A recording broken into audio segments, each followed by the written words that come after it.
సామెతలు 14వ అధ్యాయం 9వ వచనం నుంచి ధ్యానించుకోవాలి. 8లో ఏం నేర్చుకున్నాం మనం?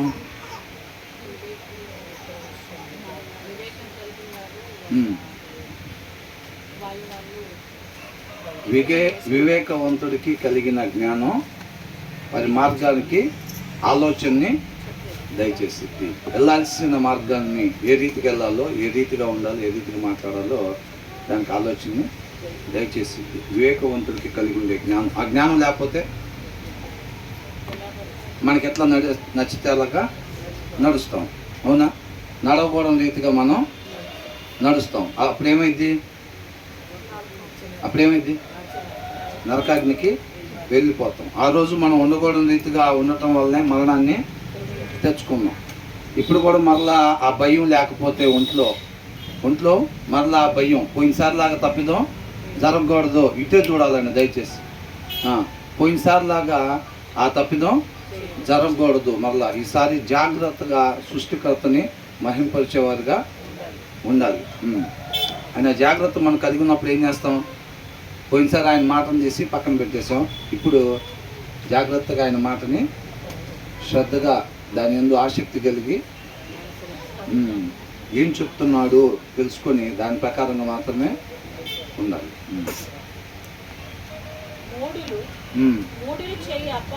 అపరాధ పరిహారార్థ బలి వారిని అపహాస్యం చేయును. యథార్థవంతులు ఒకరి యందు ఒకరు దయ చూపుతారు.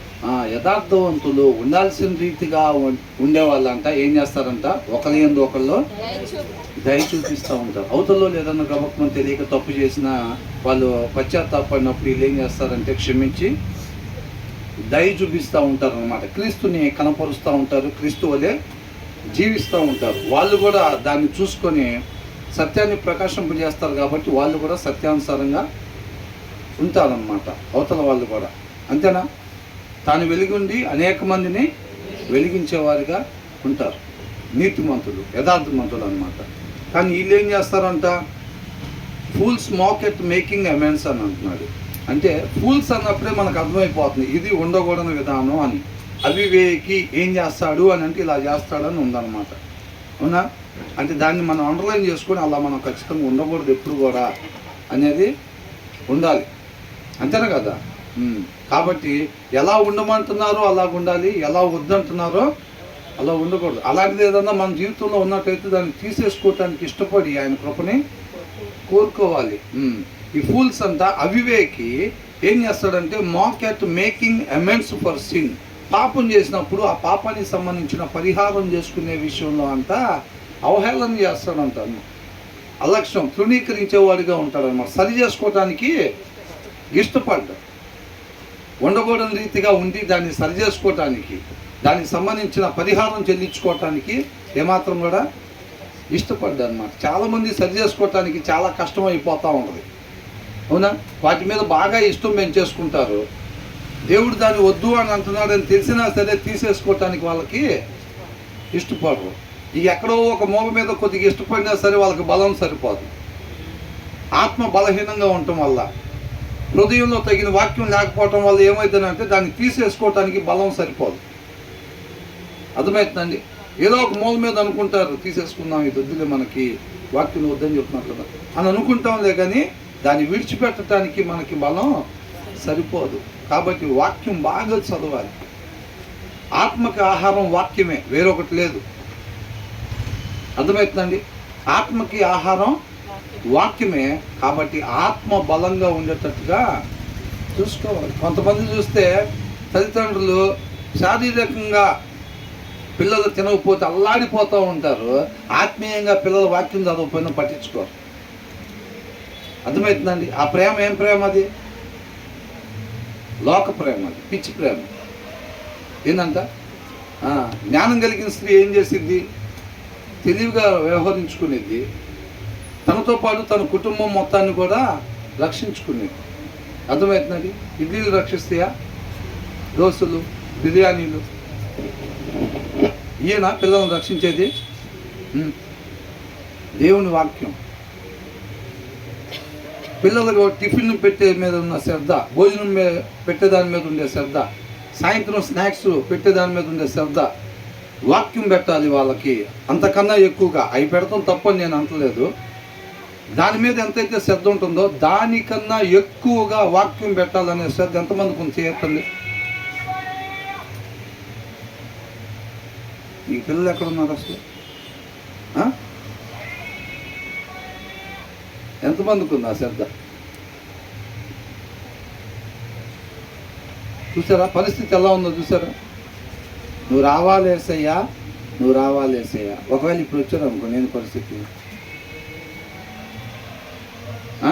ఇంకెన్ని సంవత్సరాలు ఇస్తే బిస్కెట్లు, టిఫిన్, భోజనాలు, ఇంకొద్ది వేసుకోమా, ఇంకొద్ది తిని ఇంకో దోశ వేసుకో, ఏంటంట ఇంకో దోశ వేసుకో, 2 ముక్కలు వేసుకో, ఇంకొద్ది బిర్యానీ ఉంది పెట్టుకోరా అని అడుగుతాం. వాక్యం సంగతి ఏంది? పేరుకు క్రైస్తవం, పేరుకి క్రైస్తవం. బాప్టిజం తీసుకొని చాలా సంవత్సరాలు అయింది. చెక్ చేసుకోవాలి, మనం చెక్ చేసుకోవాలని. చెక్ చేసుకోకపోతే కష్టం. అది ఎవరైనా ఏ స్థితిలో ఉన్నా మనల్ని మనం ప్రశ్నించుకోవాలి, అట్ ద సేమ్ టైం పిల్లల్ని కూడా ఎనీ టైం చెక్ చేసుకుంటూ ఉండాలి. ఆత్మీయతలో పెంచాలి. ఉండాల్సిన రీతిగా మాత్రమే పిల్లలు ఉండేటట్టుగా పెంచాలి. ఆయనగా మనం తెలుసుకోవాలి first. At the same time మన పిల్లలకి తెలియపరచాలి. ఎంత భయంకరమైన స్థితిలో ఉన్నామో చూసారా మనం? ఒక్కళ్ళు చేయెత్తలేని పరిస్థితి, ఒక్కళ్ళు కూడా చేయెత్తలేని పరిస్థితి. ఇక్కడ సన్నగా ఉన్న వాళ్ళు ఎవరున్నారు అసలు? సోని కాకుండా ఈ అమ్మాయి అంటున్నారా అంటే అందరం ఉండాల్సిన దానికన్నా కొంచెం కొద్దిగా మందంగానే ఉన్నాం. కానీ ఆత్మీయంగా చూస్తే సన్నగా టీవీ వచ్చిన వాళ్ళలాగా ఉన్నాం ఆత్మీయంగా. అవునా కదా? మరి చేయత్తలేదంటే అదే అర్థం. పిల్లల్ని ఎలా పెంచుతున్నాం మనం? 3 పూట్ల భోజనం ఉండాలి, 2 పూట్ల స్నాక్స్ ఉండాలి. 11ంటికి స్నాక్స్ ఉండాలి, ఈవినింగ్ 4:30కి స్నాక్స్ ఉండాలి. సాయంత్రం పూట బైబిల్ చదవమంటే ఏమంటారు? పొద్దున్న చదివాంగా. మధ్యాహ్నం భోజనప్పుడు పెట్టినప్పుడు పొద్దున్న టిఫిన్ చేసాంగా అంటామా? అన్నాం. సాయంత్రం కొద్దిగా టైం ఉందనుకోండి, బైబిల్ చదవమంటే ఏంటంట? పొద్దున్న చదివాంగా. నిన్నేగా చదివింది, రాత్రేగా. పొద్దున్న చెప్పామనుకోండి, రాత్రేగా డాడీ, రాత్రి పడుకునే ముందేగా చదివింది అని అంటారు. పొద్దున పూట చదవమంటే. అదే సాయంత్రం పూట చదవమంటే పొద్దునగా డాడీ చదివింది అని అంటారు. తల్లిదండ్రులు ఏమంటారు? పనిలండి, వాడికి నిద్ర వస్తుంది. ఏంటంట 5వ దోశ వాడు అడుగుతుంటే అదే వద్దురా నీకు మంచిది కాదని అంటారా? వాడికి తినాలనిపిస్తుందేమోనండి. 5వ దోశ వాడు అడుగుతుంటే వాడికి తినాలనిపిస్తుందేమోనండి. వాక్యం చదువుకోమని భార్య చెప్తే ఒకవేళ భర్త వాడికి నిద్ర వస్తుందేమో లేవే ఎందుకు అని అంటారు. వాడు కొద్దిసేపు కూర్చొని నిద్ర ఆపుకొని 1 అధ్యాయం, 2 అధ్యాయాలు, 3 అధ్యాయాలు చదివితే కొంచెం కష్టపడతాడేమో, వాడికి ఇబ్బంది అనిపించిద్దేమో కొద్దిగా అని చెప్పి రేపు చదువుకుంటాడులే వాడు. పడుకోనాన్న బంగారం ఏంటంట? పడుకోనాన్న బంగారం అంట. ఒరిజినల్ బంగారంలో తయారు చేయాలి, లేకపోతే రేపు కాల్చినప్పుడు నిలబడదు. అంతేనా కదా? ఒరిజినల్ బంగారాలే రేపు నిలబడేది. కాబట్టి విలువైన దాన్ని పట్టుకోవాలి. మన కీర్తనలో ధ్యానించుకున్నాం కదా, కీర్తనకారుడు ఏమంటున్నాడు? ఈ లోకంలో ఉండే సమస్తానికన్నా ఏం చేస్తున్నాడు? వాక్యాన్ని, దేవుడు మాటకి ప్రాధాన్యత విలువైనదిగా ఎంచుకున్నాడు అన్నమాట. మనం కూడా అట్లాగే చేయాలి. పిల్లలకి వాక్యం బాగా చదివించాలి, వాక్యం చదవనీయకుండా నానా నువ్వు కరెక్ట్గా ఉండాలి, అనేక మందికి మాదిరికరంగా ఉండాలి, నువ్వు ఎంతో మందిని సరిచేసేవాడికి ఉండాలి అంటే వాడికి ఎక్కడి నుంచి వచ్చింది? మామిడికాయ ఎత్తున వేసి యాపిల్కాయలు రావాలని కోరుకుంటాం మనం. పిల్లలు కష్టపడకూడదు. బైబిల్ తీసుకొని ఒక అరగంట సేపు ఒక దగ్గర కూర్చొని వాడు చదివితే మనం ఓర్చుకోలేకపోతున్నాం. వాడు ఒకే దగ్గర కూర్చున్నాడు పాపం, ఏదో నిప్పుల మీద కూర్చున్నట్టుగా. ఏంటంట? పిల్లోడు బైబిల్ తీసుకొని ఒక అరగంట సేపు ఒకటే దగ్గర కూర్చున్నాడు. కాళ్ళు నొప్పులు పుడుతున్నాయి అనుకుంటా, వాడికి కళ్ళు నొప్పులు పుడుతున్నాయి అనుకుంటా. టీవీ కాడ 2 గంటలు కూర్చుంటే ఏం ఉండదు, అది హాయిగా ఉంటుంది లోపల. వాడి హాయిగా ఉంటే మనకి కావాలి. బైబిల్ దగ్గర కూర్చుంటే మాత్రం కాళ్ళు నొప్పులు పడుతున్నాయి అనుకుంటా, వాడికి కళ్ళు నొప్పులు పడుతున్నాయి అనుకుంటా అని చెప్పి ముందే మనమే అల్లాడిపోతూ ఉంటాం. అవునండి. వాళ్ళు ఇష్టపడతలేదు చదవటానికి, వాళ్ళకి ఇష్టం లేనిది తీయటానికి ఎంత కష్టమో అసలు. అవునా? వాళ్ళకి ఇష్టం లేనిది తీయటానికి ఎంతో కష్టం అసలు. అట్లా అన్నమాట. పిల్లల్ని సరి చేయాల్సిన విషయంలో శ్రద్ధగా సరి చేయాలంట. శ్రద్ధగా అనే మాట భలే ఉంది కదా అసలు. వాళ్ళు చేయకూడదు చేసినప్పుడు వాళ్ళని శిక్షించేటప్పుడు కూడా ఎలాగంట? శ్రద్ధగా.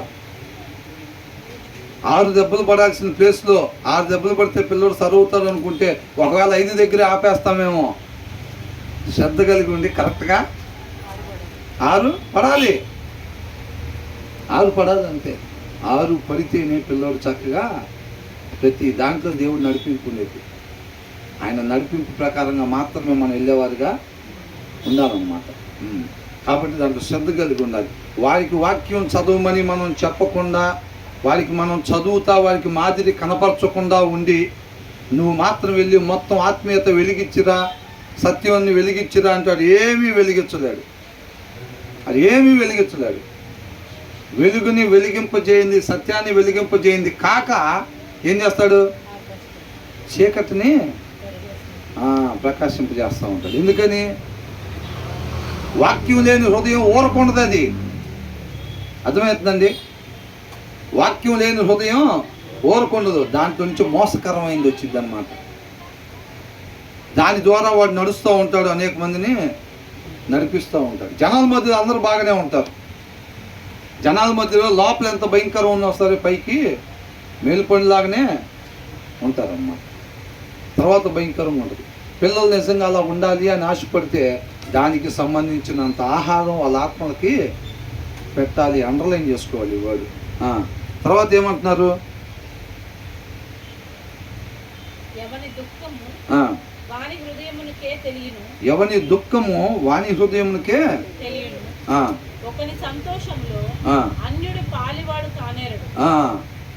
ఇక్కడ ఏమంటున్నాడు? The heart will know the bitterness of its soul అని అంటున్నాడు. And in its joys the stranger shall not mingle అని అంటున్నాడు. అర్థమవుతుందండి. వివేకం కలిగిన హృదయం అనంట ఆత్మకి సంబంధించిన ఆ యొక్క భావోద్రేగాలు ఉంటాయి చూసారండి, వాటిని కనుగొనగలిగిద్దంట. వివేకము కలిగిన హృదయము. ఆత్మ ఏం కోరుకుంటుంది, ఏమి చేయాలనుకుంటున్నాడు, ఏం వద్దని అనుకుంటున్నాడో దాన్ని తెలుసుకోగలుగుతాడు. వివేకం కలిగిన హృదయం. వివేకం కలిగిన హృదయం అంటే ఏంటి? వివేకం కలిగిన హృదయం, వాక్యం కలిగిన హృదయం. వాక్యం చదివినప్పుడు ఆ జ్ఞాన వివేకాలు మనం పొందుకుంటాం అన్నమాట. వాక్యాన్ని చదివినప్పుడు ఆ జ్ఞాన వివేకాలు మనం పొందుకుంటాం. అలాగా వివేకం కలిగిన హృదయం అంట ఆత్మ ఏమి చేయమని చెప్తుందో దాన్ని కనుగొనగలుగుతాడు అన్నమాట. మిగతా వాళ్ళు కనుక్కోలేరు. అలాంటి పరిస్థితి ఎవరు కూడా చెప్తారు చాలా భయంకరమైన పరిస్థితి అని అంటారులే, కానీ నిజంగా ఆ హృదయం అనుభవించే నిజమైన వేదనని వాళ్ళు చెప్పలేరు. ఎంత మాత్రం కూడా రీచ్ కాలేరు వాళ్ళు. ఆ పరిస్థితి బాగలేదని చెప్తారు. ఆమె ఎంత భయంకరమైనగా ఉంది ఆమె లోపల అనేది ఆమెకు మాత్రమే తెలిసిద్ది అన్నమాట. అవునా? తర్వాత ఏమంటున్నారు?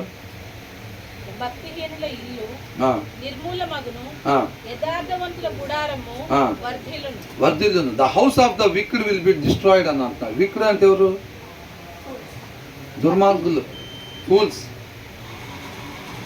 అవివేకి, అన్యాయంగా ఉండేవాడు, అధర్మంగా ఉండేవాడు, వాక్యానుసారంగా ఉండని వాడు. వాళ్ళకుండే పేర్లు ఇవన్నీ. అవునండి. వాక్యం చదవని వాళ్ళు, వాక్యానుసారంగా ఉండని వాళ్ళు. వాక్యం చదవనప్పుడు ఏమవుతుందంటే ఆ జ్ఞాన వివేకాలు వాళ్ళకు ఉండవు కాబట్టి వాళ్ళకి ఏది అనిపిస్తే దాని ప్రకారంగా నడుచుకుంటారు కదా. అట్లా ఎందరైతే నడుచుకుంటారో, వాక్యం చదవకుండా వాక్యాన్ని అనుసరించకుండా ఎందరైతే ఉంటారో వాళ్ళందరి ఇల్లు ఏమవుతాయి అంట? నిర్మూలం అవుతాయి అంట. అర్థమవుతుందండి. నిర్మూలం, తీసివేయబడతాయి. తర్వాత ఏమంటున్నాడు? But the tent of the upright will flourish అని అంటాడు. Tent of the upright. మన శరీరమే మనకి గుడారం. అర్థమవుతుందండి. నీతిమంతులు యొక్క గుడారం ఏమైందంట, శాశ్వతంగా ఉండిద్ది, వర్ధిల్లుతా ఉండిద్ది అని అంటున్నాడు. మన నిరీక్షణ ఏంటి? మన నిరీక్షణ ఏంటి? నిత్యము తండ్రితో పాటు యుగయుగాలు నిలిచి ఉండాలి అనేది అనమాట. ఈ వాక్యం చదువుకుండా దాన్ని అనుసరించకుండా ఉంటారు చూసారా, వాళ్ళంతా తీసివేయబడతారంట అక్కడి నుంచి. The house of the wicked will be destroyed అని అంటున్నారు. వాళ్ళ తర్వాత ఇక్కడ కనపడరు.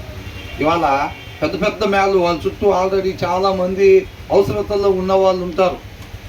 అర్థమైందండి. అయినా సరే వాళ్ళ ఇంటి ముందు వీళ్ళు 20 ఫ్లోర్లు బిల్డింగ్ వేసుకొని వీళ్ళు లగ్జరీ అనుభవిస్తూ ఉంటారు చూసారా. ఆ పాక పడిపోయింది అన్నట్టు ఉంటారు. వాళ్ళు ఎగిరిపోతారు గాలికి, దాని లోపల ఉన్న వాళ్ళు అనుకుంటారు. దీనికి వీళ్ళు శాశ్వతంగా ఉన్నట్టుగా కనిపిస్తూ ఉంటుంది మన చూపుకి. తర్వాత అంట వీళ్ళు కనపడరంట, వాళ్ళు అక్కడే ఉంటారంట.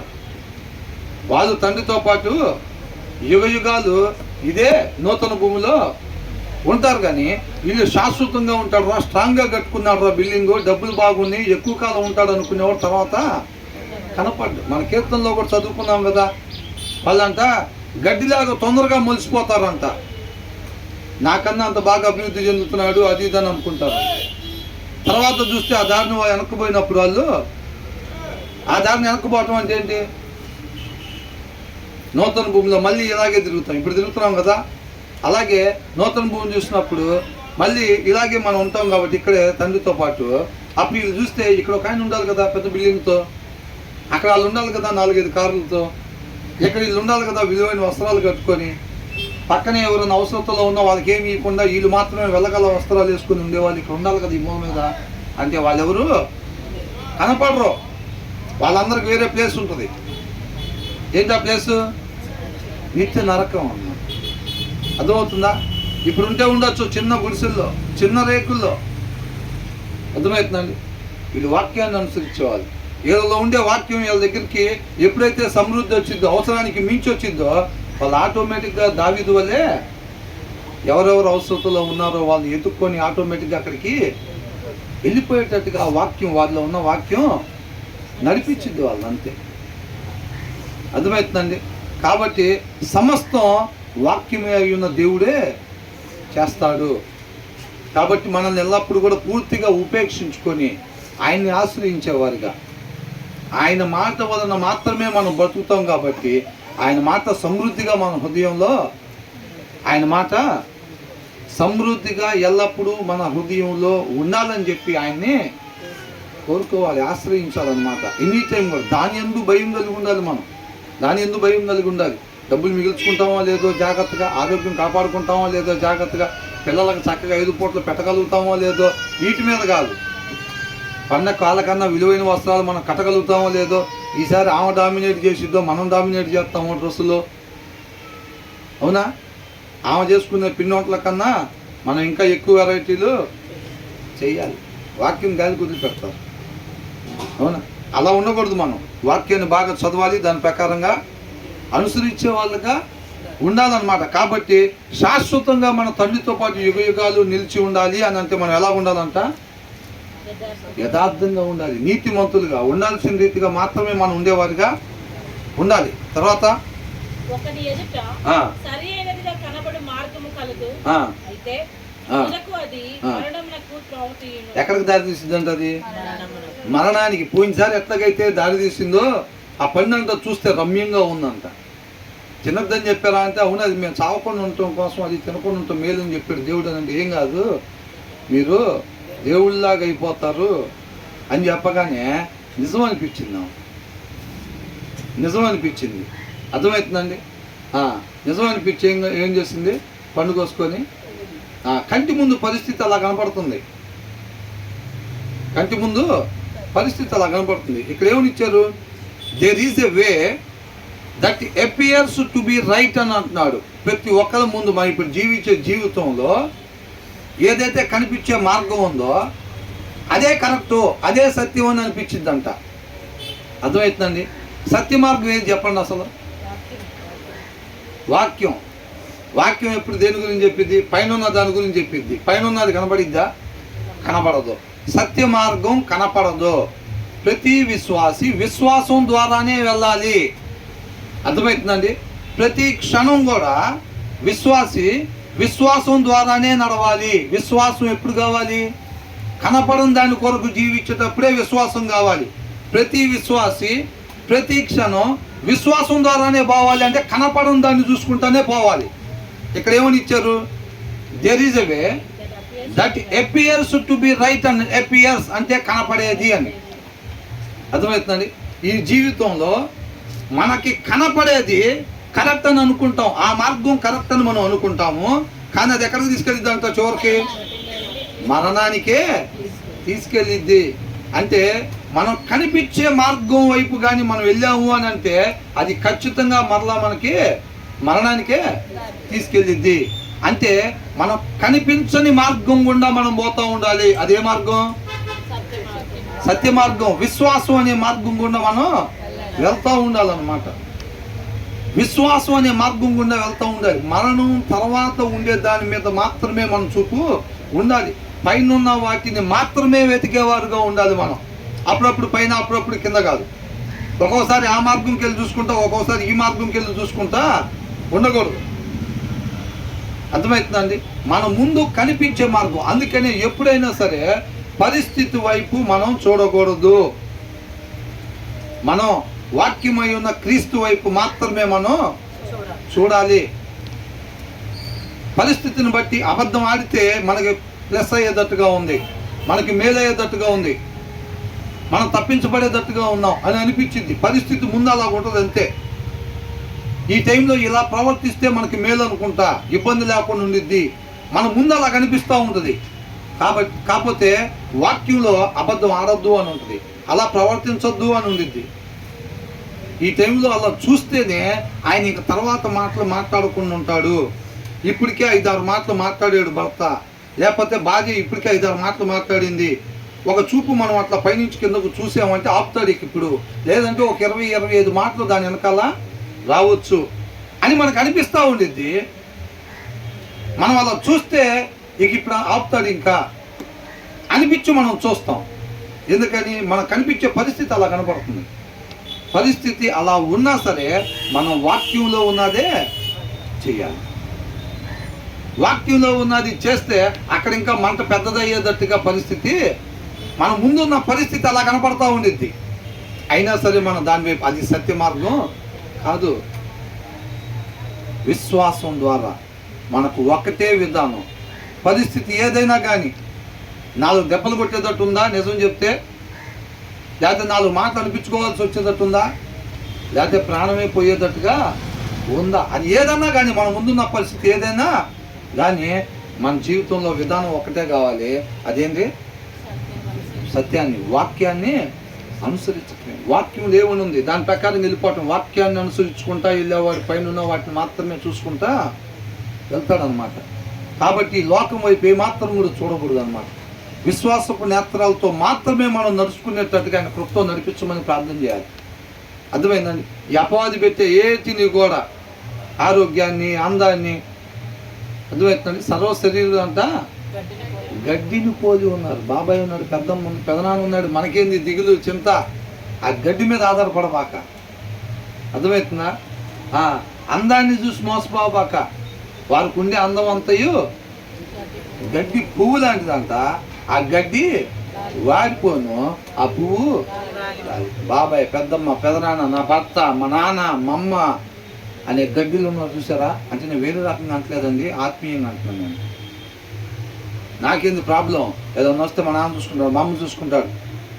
నా ఇష్టం వచ్చినట్టుకుండి రేపు మేఘాల మీద కేసే రంగాలే మా నాన్న చూసుకుంటాడు. వ్యవహారం అంతా చూసుకుంటారా? మా అమ్మ చూసుకుంటాడు, మా పెదనాన్న చూసుకుంటాడు, సర్పంచ్ ఇక్కడ అనుకుంటే ఆ గడ్డి ఏమైందంట? వాడిపోయిద్ది. అందాన్ని చూసి మోసపోయి పెళ్లి చేసుకున్నప్పుడు బాగానే ఉంటారు, తర్వాత నచ్చరు.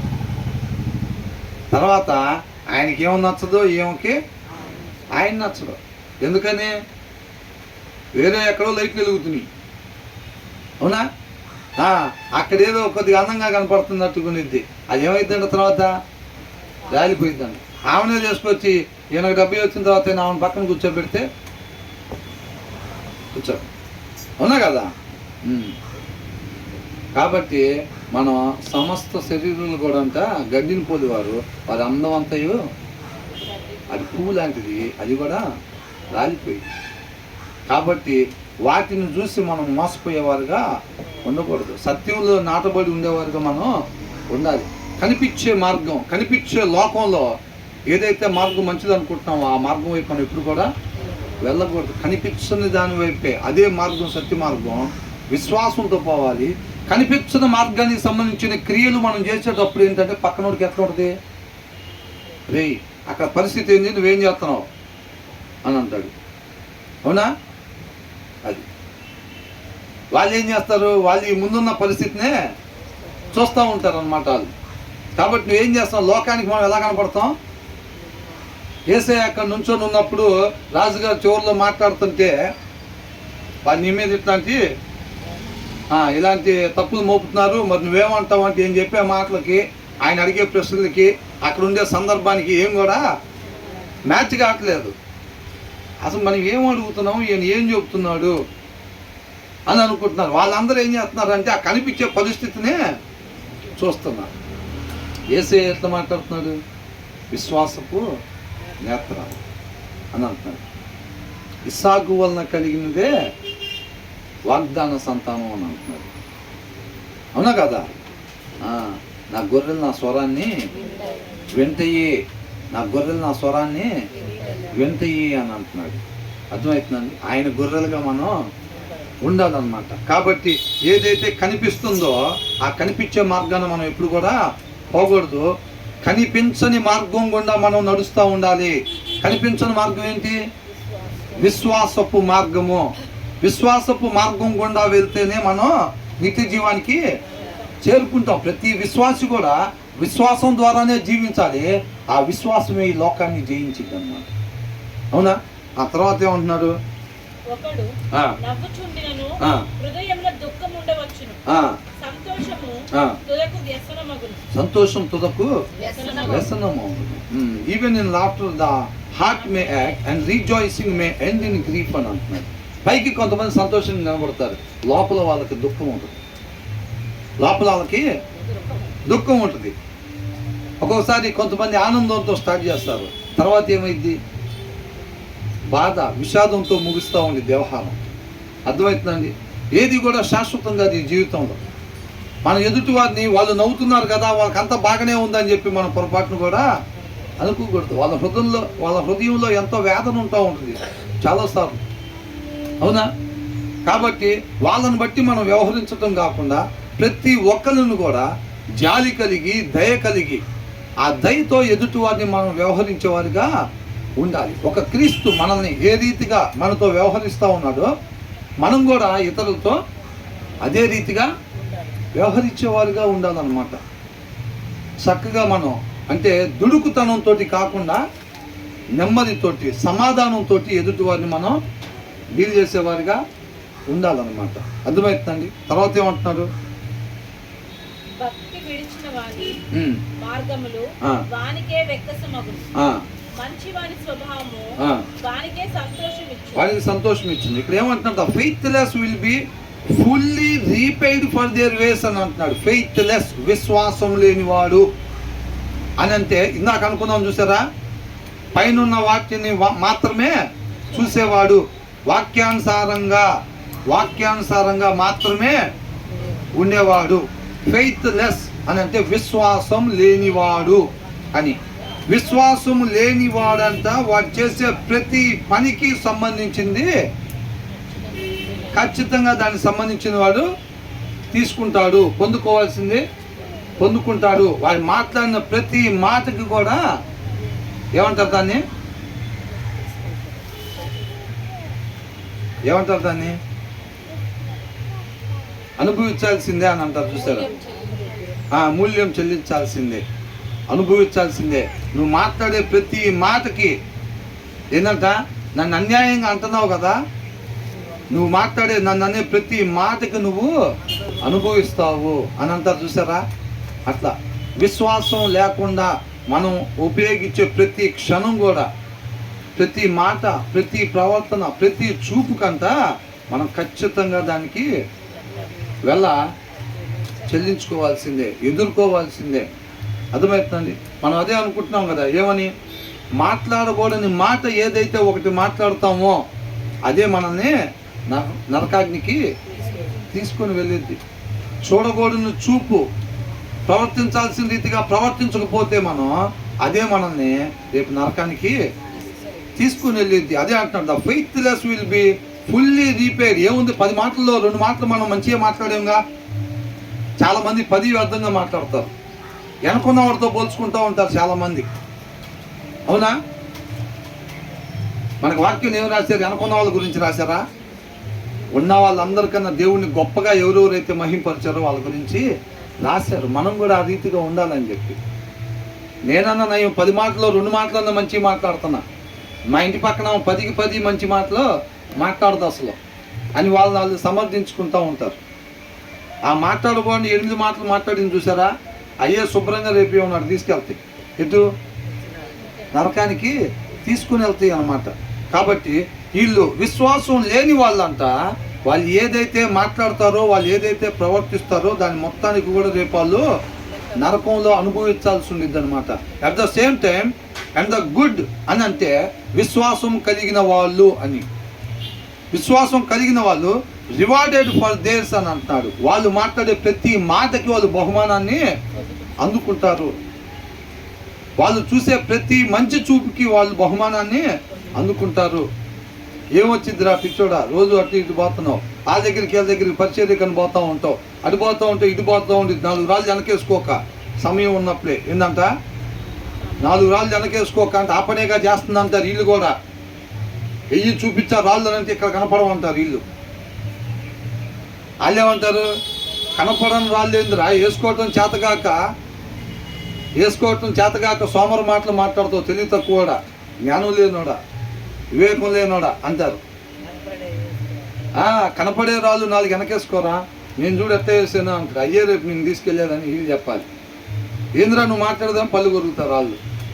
అవునా? ఏసేం మాట్లాడుతుంటే వీళ్ళకి ఏమనిపిస్తుంది, పళ్ళు కొరికి. అంటే నువ్వు చెప్పే లెక్క ప్రకారంగా మేము ఒక్కడం కూడా బాగుంగా తండ్రి దగ్గరికి, నువ్వు ఒక్కడే నీతిమంతుడు, నువ్వు ఒక్కడే వెళ్తావు నువ్వు అని చెప్పి వాళ్ళకి ఏమవుతుంది, సరి చేసుకోవాల్సిన విషయాలు 2-3 చెబితే లేచి వెళ్ళిపోతారు పక్కన వాళ్ళు. అసలు నీ చీర భలే ఉందక్క, నువ్వు కూర్చోవటం భలే కూర్చుంటావు అక్క, ఎప్పుడైనా అసలు నీ నవ్వు భలే ఉంటుంది అక్క, అసలు నీ నడక భలే ఉండిద్ది అక్క. అంటే టిఫిన్ చేసాను, తిన్నాం రా మా ఇంటికాడ అంటే నేను కూడా చేశాను అక్క. మీ ఇంటికాడ మధ్యాహ్నం తినసారా? అదే సరి చేసినప్పుడు నిజంగా టిఫిన్ పెడదామని వచ్చినా సరే లాస్ట్లో ఎప్పి తీసుకెళ్దాంలే మన ఇంటికంటే ఈ లోపల ఆ 3 విషయాలు సరి చేసింది అనుకో, ఏమన్నా టిఫిన్కి పిలుద్దాం అనుకున్నా టిఫిన్ లేదు, ఏం లేదు అసలు ఏమికి, అంతేనా? సరి చేసుకోవటానికి ఇష్టపడడం అసలు.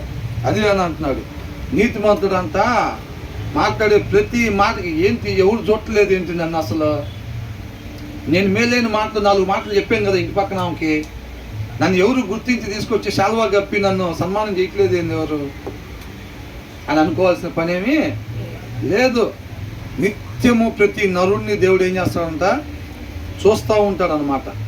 మనం మాట్లాడే ప్రతి మాట, మేలైన మాట, మనం మాట్లాడే ప్రతి దానికి రేపు బహుమానం సిద్ధంగా ఉంటుంది. ఆయన మాట తప్పేవాడా? మనుషుల్లాగా మాట తప్పేవాడు కాదు. ఆయన బహుమానం ఇస్తాను అని అంటే ఇచ్చినట్టే కదంతే. ఎంతమంది నమ్ముతున్నారు? కాబట్టి అవకాశాన్ని వదిలిపెట్టుకోవద్దు. అవునా? ప్రతిదీ కూడా ఏం చేయాలి, మంచి మాటే మాట్లాడాలి, బహుమానాలు సిద్ధపాటు చేసుకుంటూ ఉండాలి. అవునా? బర్త్డేకి గిఫ్ట్లు ఇచ్చారనుకో, ఆ గిఫ్ట్లన్నీ పేర్చుకుంటాం. ఒకేడు గిఫ్ట్లు ఇస్తే ఇది పక్కన దానిపైన గిఫ్ట్లు, ఇన్ని గిఫ్ట్లు నాకు బర్త్డేకి వచ్చినాయి అని అనుకుంటాం. అలాగే మనం మాట్లాడే ప్రతి మంచి మాట వల్ల, మనం చూసే ప్రతి మంచి చూపు, పరిశుద్ధమైన చూపు వల్ల, పరిశుద్ధమైన ప్రవర్తన వల్ల మనం ఒక్కొక్క గిఫ్ట్ని పెట్టుకుంటున్నట్టు మన ఆత్మీయ నేత్రాలతో మనం చూసేవారుగా ఉండాలన్నమాట. ఎగ్జామ్ బాగా రాసిన వాళ్ళకి ఎట్లుంటుంది, రిజల్ట్స్ కోసం ఎదురు చూస్తూ ఉంటారు వాళ్ళు. అవునా? బాగా రాయినోడి వాళ్ళు రిజల్ట్స్ అనగానే వాడికి నేను నుంచి జ్వరం పట్టుకునేది. అరే రేపు రిజల్ట్స్ అంటారా అనగానే అయ్యా రేపు బెల్ట్ కోటింగ్ రెడీగా ఉందా అంటే వీడికి ఏంది అర్థం, వీడు బాగా రాయలేదని తెలుసు. ఆల్రెడీ రాసినోడికి అసలు రేపు మా అమ్మ నాన్న నన్ను తీసుకుని వెళ్ళి రెస్టారెంట్లో కావాల్సి నీకేం కావాలి అని అడిగి ఇప్పించే సందర్భం రాబోతుంది. బాగా రాసా ఎగ్జామ్ బ్రహ్మాండంగా, రేపు రిజల్ట్స్ వస్తే డెఫినెట్గా నన్ను అప్రిషియేట్ చేస్తారు మా పేరెంట్స్ అని యాంగ్జైటీగా ఎదురు చూస్తూ ఉంటారు అన్నమాట. అవునా? మనం కూడా సమయాన్ని సద్వినియోగం చేసుకోవాలి. ఒక్కొక్క మంచి మాట మాట్లాడి ఆ బహుమానాలు అన్నీ సిద్ధపాటు చేసుకోవాలి అకౌంట్లో. రేపు తీర్పు అనగానే యాహూ అని అనాలి. అవునా? ఎవరైతే ఆయన చిత్తానుసారంగా ఉండరో వాళ్ళకి రాకడ దొంగవలే వచ్చినట్టు నిద్ర ఉంది వాక్యంలో. అందరికీ దొంగవలే కాదు, అర్థమవుతుందండి? ఎవరైతే ఆయన చిత్తానుసారంగా ఉండరో వాళ్ళకి రాకడ ఎలా ఉండిద్దంట? దొంగవలే వచ్చినట్టు ఉండిద్దంట. వీళ్ళకి తెలిసి కాబట్టి వీళ్ళు ముందే బస్ స్టాండ్లో ఉంటారు కాబట్టి వీళ్ళకి భయం ఏమీ ఉండదు. అలా బహుమానాలు, తీర్పు దినం అనేది ఏంటంటే రిజల్ట్స్ డే లాంటిది అనమాట. ఏంటంట? తీర్పు దినం అనేది రిజల్ట్స్ డే లాంటిది. కాబట్టి మన రిజల్ట్స్ అనౌన్స్ చేస్తారు, మన అకౌంట్ ఓపెన్ చేస్తారనమాట. మన అకౌంట్ ఓపెన్ చేసి రిజల్ట్ని అనౌన్స్ చేస్తారనమాట. అదొక పండగ లాంటిది, అర్థమవుతుందండి? కాబట్టి మనం ఆ రోజు మన అకౌంట్లో ఎంత మనం జమ చేసుకున్నామో, మన స్థానం ఏంటి రేపు రోజున అనేది తెలియజేయబడే రోజు అనమాట. కాబట్టి రిజల్ట్స్ రోజు బాగా ఎగ్జామ్ రాసిన వాళ్ళు హ్యాపీగా ఉంటారు, ఎగ్జామ్ బాగా రాయని వాళ్ళు, సమయాన్ని వృధా చేసుకున్న వాళ్ళు ఎలాగుంటారు? భయంతో బాధతో ఉంటారు వాళ్ళు. కాబట్టి మంచి చేసే వాళ్ళకి బహుమానాలు వస్తాయి, విశ్వాసం లేకుండా ఉండే వాళ్ళకి ఖచ్చితంగా దానికి మూల్యం చెల్లించుకోవాలి. తర్వాత ఏమంటున్నారు? జ్ఞానము లేనివాడు ప్రతి మాట నమ్ము, వివేకి అయిన వాడు తన నడతలను బాగుగా కనిపెట్టును. ఏం చేస్తాడు? సింపుల్ బిలీవ్ ఎనీథింగ్ అని అంటున్నాడు.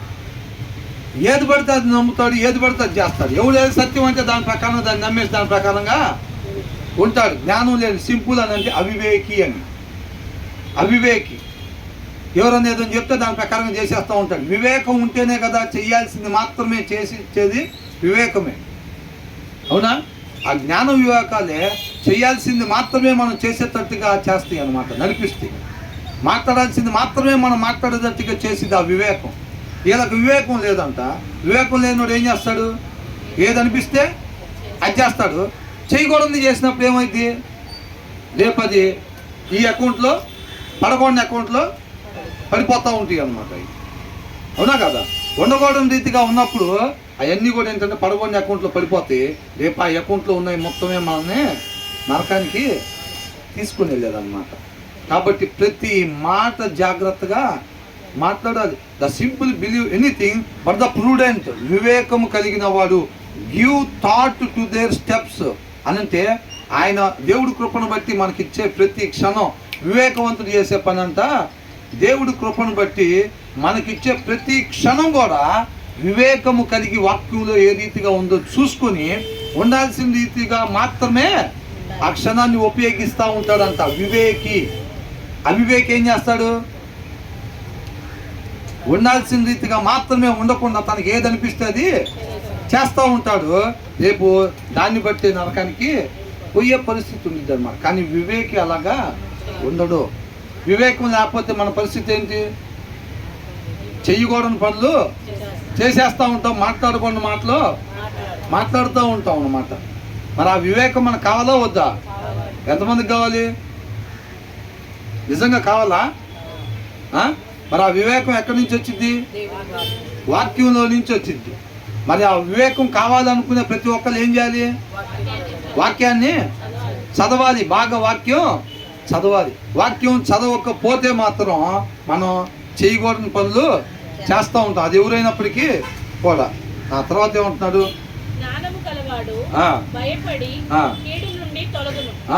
జ్ఞానం కలిగిన వాడు అంట the wise fear the Lord అని అంటున్నాడు. అర్థమవుతుందండి?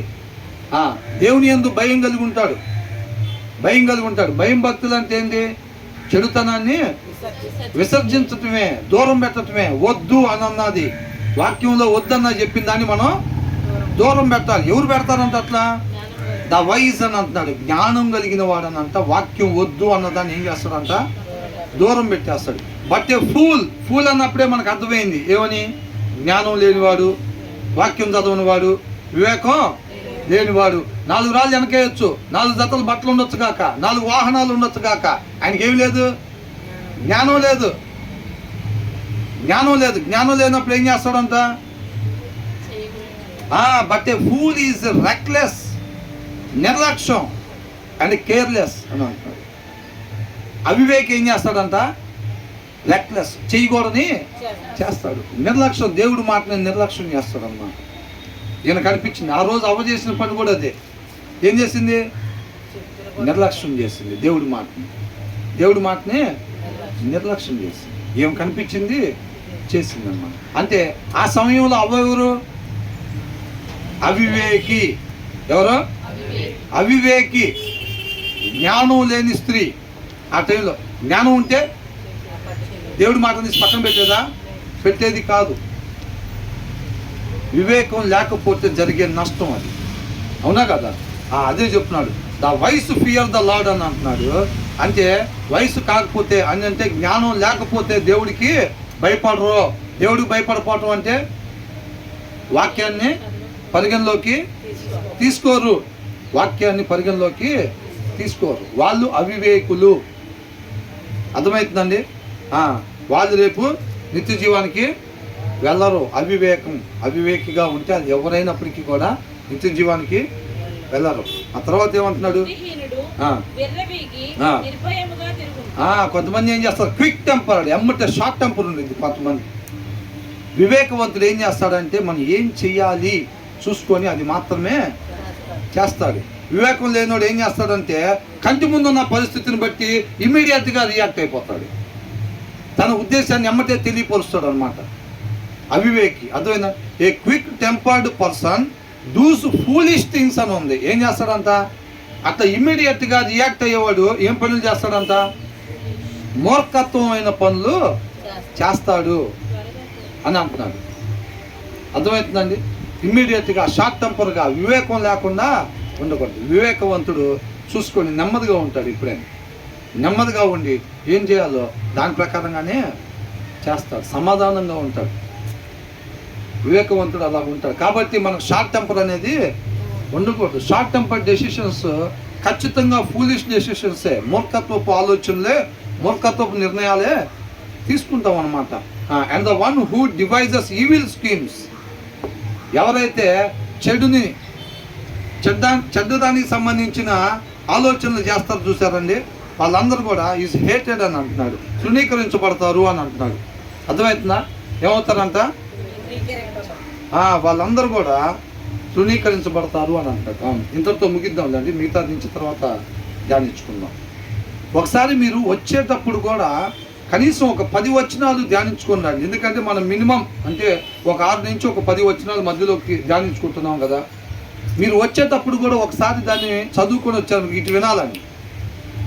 మీరు వచ్చేటప్పుడు ఒకసారి దీని కంటిన్యూషన్ 10 వచనాలు మీరు చదువుకొని వచ్చారు అనుకోండి, ఇక్కడ చెప్పబడే 10 వచనాలు మనకు అర్థమైనట్టుగానే ఉంటుందా, మనకి ఎలాగ అర్థమవుతుంది, మనకు సేమ్ అలాగే అర్థమవుతుందా లేదా సారాంశం అనేది చూసుకోవాలి. రెండింటిని కంపేర్ చేసుకోవాలి. ఒకవేళ మీకు అనిపించిన దానికన్నా ఇక్కడ చెప్పింది వేరుగా ఉంటే కనుక దానికి సంబంధించింది డౌట్ తర్వాత అడగచ్చు. అది మంచి అలవాటు మనకి. అర్థమవుతుందండి? కాబట్టి ఎవరైనా చూసుకొని చెప్పచ్చు. ఇక్కడ నుంచున్న వాళ్ళే జ్ఞానవంతులా అంటే కానే కాదు. అవునా? ఇక్కడ చెప్పడానికి ఇప్పుడు ఎవరికైనా అవకాశం ఇచ్చారు అనుకోండి, మీలో ఇప్పుడు ఎవరికైనా అవకాశం ఇచ్చారు చెప్పడానికి, మీరేం చేస్తారు చెప్పండి? మీరు ఇప్పుడు ఈ కమింగ్ సండే మీరు చెప్పాలంటే ఏం చేస్తారు? ప్రిపేర్ అవుతారా లేదా? అది కాబట్టి అది అన్నకన్నీ భలే తెలిసిపోతాయి, మనకు అసలు ఏం తెలియవు అని అనుకుంటే పొరపాటు. అన్న ప్రిపేర్ అయ్యి వస్తాడు, మీరేం చేస్తారు? మామూలుగా వచ్చి కూర్చుంటారు, అన్ప్రిపేర్డ్గా వచ్చి కూర్చుంటారు. అవునా కదా? అన్ప్రిపేర్డ్గా వచ్చి కూర్చుంటారు. కాబట్టి మీరు కూడా ఒకసారి ఇంటి దగ్గర ఒక 10 వచనాలు మన కంటిన్యూషన్ ధ్యానించుకొని వచ్చారు అనుకోండి, మీకు ఎలాగ అర్థమవుతుంది, ఇక్కడ చెప్పింది ఎలా ఉందన్నది మీకు దాన్ని బట్టి తెలిసిపోయింది. మనకు వాక్యం చదువుతుంటే మనకు ఎలాగ అర్థమవుతుందని. ఒకవేళ మీరు చదివింది మీకు అర్థమైంది, ఒకవేళ ఇక్కడికి కొద్దిగా వేరుగా ఉన్నప్పుడు అది ఒకవేళ మీకు కరెక్ట్ అనిపిస్తే ఖచ్చితంగా అడగండి. అర్థమవుతుందండి?